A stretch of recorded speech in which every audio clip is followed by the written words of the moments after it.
Et la vie en vrai avec une mauvaise surprise et une douloureuse pour beaucoup de propriétaires de logements en ce moment. Ce sont les factures qui arrivent des taxes foncières. Alors, il y en a qui, évidemment, payent, ont un paiement étalé. Bien sûr que c'est chaque mois, donc ils ne voient pas cela immédiatement. Et puis il y a les autres qui commencent à recevoir ces avis d'imposition ou aller voir sur leur feuille en allant consulter les sites. Au moins 7% partout cette année, avec des hausses parfois de plus de 40%. Et ça ne s'est pas vu depuis 40 ans. Nous sommes avec Christophe Demerson, directeur de la revue 25 millions de propriétaires, ancien président de l'Union nationale des propriétaires immobiliers. Bonjour. Bonjour Patrick Roger. Merci d'être avec nous ce matin. À quoi c'est dû cette augmentation ? Écoutez, à quoi c'est dû ? Déjà, ce qu'on peut dire, c'est que j'écoutais que Sud Radio faisait des cadeaux. C'est bien, c'est une bonne idée. Oui. Et je pense que si, vous pourriez peut-être promettre dans les gains des cachets d'aspirine. Hein. Oui. Parce qu'aujourd'hui, c'est vrai que la France, elle se réveille avec le mal à la tête. Et c'est des millions de propriétaires qui sont impactés. Ce qu'on peut dire, c'est que l'immobilier, c'est le temps long. Et indépendamment de cette année, si on regarde déjà sur les 10 dernières années, l'augmentation des taxes foncières, c'est 3 fois l'inflation. Et c'est 3 fois l'augmentation des loyers. Donc, vous voyez ce que je veux dire ? C'est pas une petite histoire, c'est pas une mince histoire.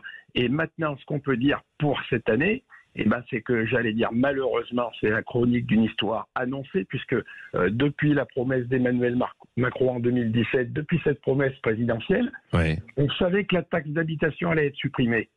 On avait promis que ça sera l'euro près, naturellement. Vous savez que l'histoire, les promesses, ça n'engage que ceux qui y croient. Les maires, ils ont pris peur, et puis ils ont eu la main lourde, et puis ils ont eu la main très lourde. Et puis à côté de ça, aujourd'hui, ce qu'on voit, c'est qu'on se dirige tranquillement vers une révolution sociétale majeure, et ça va être hyper grave.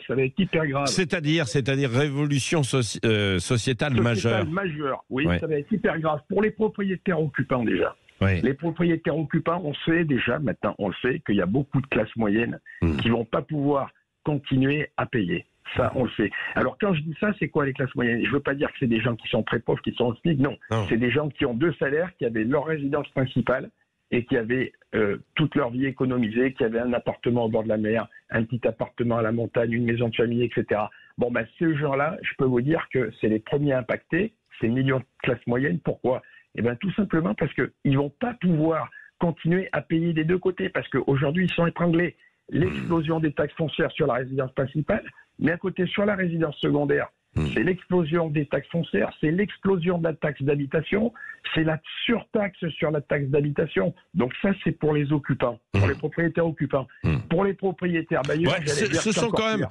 Alors vous dites, ce sont des classes moyennes. Bien souvent, ce sont des classes moyennes supérieures quand même. Il faut dire les choses, Christophe Demerson, non ? Il faudrait, Patrick Roger, que vous veniez dans une assemblée générale de l'UNPI. Il y en a partout en France, puisque l'UNPI, on est là pour défendre les propriétaires. Ce qu'on voit, ça, c'est ce qu'on décrit, c'est l'image d'Épinal. Ce qu'on voit, c'est des gens qui ont 2000 euros ou 2500 euros et qui travaillent à deux. Et ces gens, ils ont économisé et ils ont acheté un appartement à la mer, ils ont acheté un appartement à la montagne, ils ont acheté un appartement à Paris pour les provinciaux. Et aujourd'hui, on voit que ces gens, on voit beaucoup de veuves. Je vais vous dire pourquoi on voit beaucoup de veuves. Parce que ces gens, aujourd'hui, les retraites, elles sont ce qu'elles sont. Quand ils sont à 2 salaires ou à 2 retraites, ça passe. Mais aujourd'hui, avec l'explosion, ça passe plus. Et les veuves, elles viennent pourquoi ? Parce qu'elles viennent pour arbitrer. Et chose qu'on n'avait jamais vue, maintenant les gens, c'est des personnes qui se tournent vers les viagers. Pourquoi ? Parce qu'ils n'arrivent pas à payer et que c'est des gens qui n'ont pas eu l'habitude de demander à leurs enfants de l'aide et qui se tournent vers le viager. Donc ça, c'était pour les propriétaires occupants. Mais après, il y a encore plus grave pour la société, c'est pour les propriétaires bailleurs.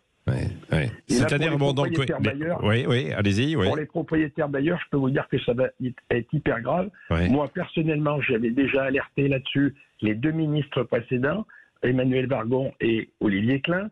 Ce qu'on voit, c'est que déjà sur plus de la moitié du territoire, on arrive avec du rendement négatif sur l'habitation. Donc un propriétaire bailleur aujourd'hui, s'il perd de l'argent, ça fait quoi ? On le sait, l'histoire, elle nous l'a dit. Regardez avec la loi de 48, le législateur en 1948, il avait plein de bonnes intentions, il avait plein de bonnes idées. Le problème, c'est qu'après, quand un bailleur il perd de l'argent, c'est jamais bon pour le bailleur et c'est jamais bon pour le locataire. Et on le voit déjà les gens se détournent. Aujourd'hui, vous savez, vous allez voir votre banquier, vous prenez des SICAV, vous prenez des comptes à terme à 4% rémunérés. Vous aurez moins de soucis, vous n'aurez pas de débordement des eaux, vous n'aurez pas d'impayés. Donc on va arriver à une crise de l'immobilier majeure dans les mois qui viennent, Christophe Demerson. On est déjà, en plus avec des taux d'emprunt, alors là c'est autre chose, mais pour ceux qui veulent acheter, qui flirtent avec les 4 et 5%. Hein.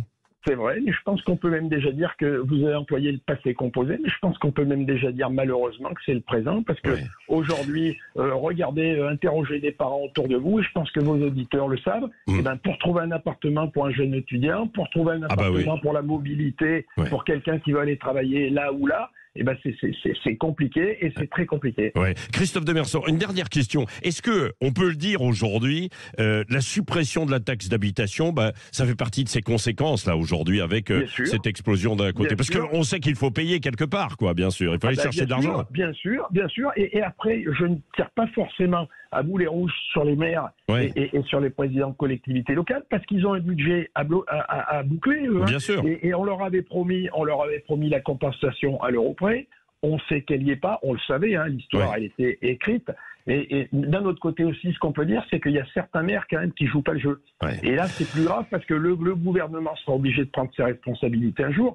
C'est pour ça que nous, on demande l'encadrement des taxes foncières. Parce qu'il y a des maires qui jouent avec le feu. Parce qu'il y a des maires qui n'aiment pas les propriétaires. Il y a des maires qui n'aiment pas la propriété privée. Et ça, on sait ce que ça goûte en ligne droite. Et la palme qui revient à Paris.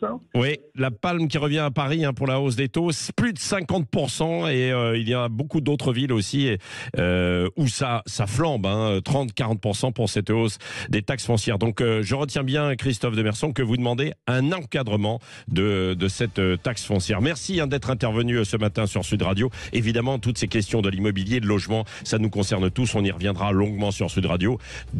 Tenez notamment le samedi matin sur Sud Radio avec notre rendez-vous dans la matinale de Jean-Marie Bordry entre 9h15 et 10h avec notre partenaire de Radio Imo. Il est 7h moins le quart.